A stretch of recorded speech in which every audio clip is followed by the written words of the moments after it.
Kau tahu tak, jenama sukan paling gempak kat dunia, Nike, satu masa dulu pernah hampir bankrupt. Bunyi macam tak masuk akal kan? Dalam kupasan kali ni, jom kita bongkar kisah sebenar yang luar biasa. Macam mana Nike bangkit dari kegagalan total menjadi satu legenda global yang kita semua kenal hari. Cuba kau fikir pasal Nike. Apa yang terlintas kat kepala? Mesti logo swoosh tu kan? Simbol kejayaan, simbol kehebatan.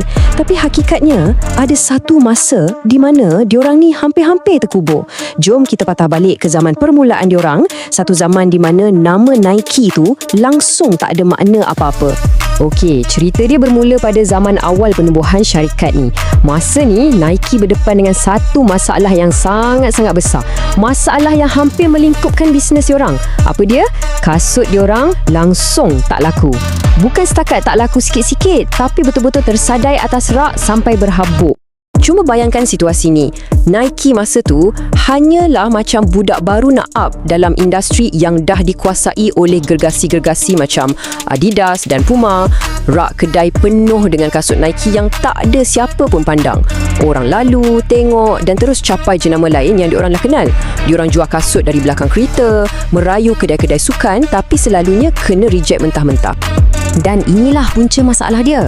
Satu, teknologi kasut diorang tu biasa-biasa je. Tak setanding dengan pesaing lain. Kedua, dan yang paling penting, nama Nike tu langsung tak dikenali. Cuba letak diri kau sebagai pembeli masa tu. Kenapa nak beli kasut dari syarikat entah dari mana ni bila kau boleh beli jenama yang atlet Olimpik pakai? Kan? So, pengasas dia, Phil Knight, asyik ulang soalan yang sama sampai pening kepala. Kenapa kasut aku ni tak laku? Dia dah cuba macam-macam cara, tapi tak jalan juga. Syarikat dah ke ambang muflis, hutang keliling pinggang.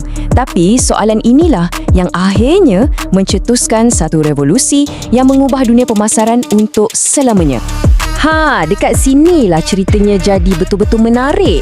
Lepas berbulan-bulan buntu, diorang akhirnya sedar. Jawapannya bukan terletak pada getah tapak kasut, bukan pada reka bentuk, tapi pada sesuatu yang jauh lebih dalam, sesuatu yang tak boleh nampak dengan mata kasar.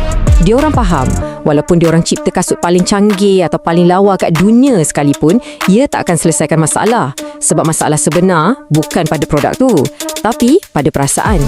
Orang tak beli kasut tu sebab diorang tak rasa apa-apa yang istimewa bila tengok kasut tu. Dia hanyalah sepasang kasut yang kosong, tak ada jiwa. Inilah dia, detik aha yang mengubah segala-galanya. Satu kesedaran yang simple tapi sangat-sangat power.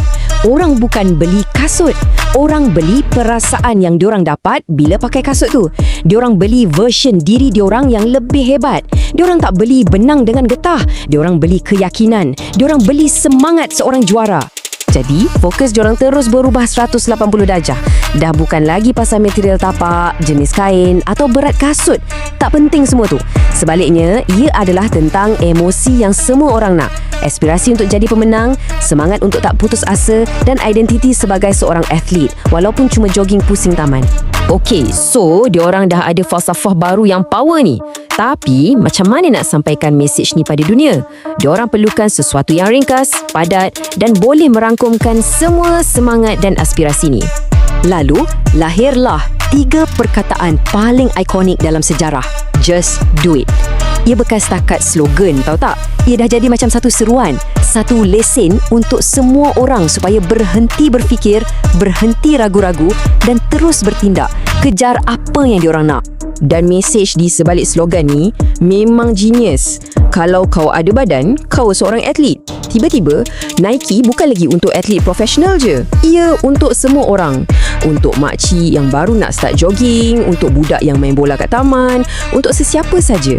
Ia sangat inklusif dan memberi inspirasi. Jadi, inilah dia anjakan strategi paling gila dalam sejarah diorang. Nampak tak bezanya? Sebelum ni, sibuk cerita pasal ciri-ciri produk yang tak ada siapa peduli. Selepas tu, fokus diorang 100% pada emosi dan cerita. Dulu, terdesak nak jual kasut. Sekarang, diorang jual impian. Identiti pun berubah. Daripada syarikat kasut kepada simbol aspirasi. So, menjadi ke tak strategi baru ni? Adakah angan-angan kosong ni betul-betul berkesan? Jom kita tengok macam mana ia mengubah persepsi orang ramai terhadap jenama Nike sampai bila-bila. Hasilnya, meletup. Persepsi orang ramai pada Nike melonjak naik gila-gila. Ia dah tak dipandang sebagai sekadar kasut. Sebaliknya, ia dah jadi simbol kejayaan. Orang mula beratur panjang nak beli produk diorang. Perubahan dari produk kepada perasaan ni betul-betul menyelamatkan syarikat tu dari kehancuran. Sebab setiap kali seseorang pakai je logo swoosh tu, inilah perasaan yang diorang dapat. Rasa macam seorang pemenang. Rasa boleh capai apa sahaja. Rasa lebih kuat, lebih berani. Rasa tak terkalahkan.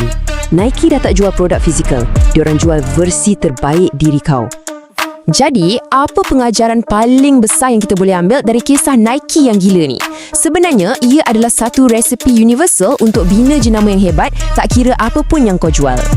Konsep genius ni ada nama dia, iaitu aspirasi jenama. Strategi di mana kau bukan jual apa yang kau buat, tapi kau jual mengapa ia penting kepada pelanggan. Kau jadi jambatan yang hubungkan produk kau dengan impian dan identiti yang diorang idam-idamkan. So, formula dia sebenarnya simple je tapi sangat berkuasa. Pertama, berhenti fikir pasal produk kau semata-mata. Kedua, cuba faham betul-betul apa impian dan perasaan pelanggan kau. Dan yang ketiga, paling penting, jadikan jenama kau sebagai simbol untuk diorang capai impian tu. Sekarang, aku ada satu soalan untuk kau. Cuba fikir sekejap, jenama yang kau paling suka. Adakah kau betul-betul beli produk diorang je? Atau kau sebenarnya membeli sesuatu yang lebih dari itu? Apa perasaan, identiti atau impian yang diorang jual kepada kau? Tapi kisah Nike ni baru permulaan je tau. Kalau kau fikir strategi ni dah cukup bijak, tunggu bila kau tengok kisah seterusnya. Ada banyak lagi rahsia jenama gegasi yang lebih gila akan kita bongkarkan nanti. Nak tengok lebih banyak video menarik dan mind-blowing? Jom ke channel YouTube Wow Mind Blowing dan jangan lupa subscribe, okay? Love you guys!